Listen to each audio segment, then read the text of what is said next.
सोमनाथाय नमः। ॐ मल्लिकार्जुनाय नमः। ॐ महाकालेश्वराय नमः।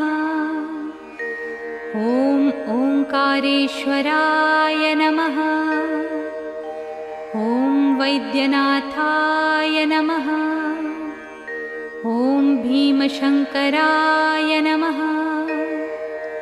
ॐ रामेश्वराय नमः।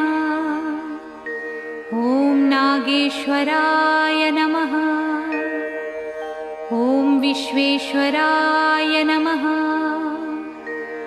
ॐ त्र्यंबकेश्वराय नमः। ॐ केदारेश्वराय नमः। ॐ भुस्मेश्वराय नमः। ॐ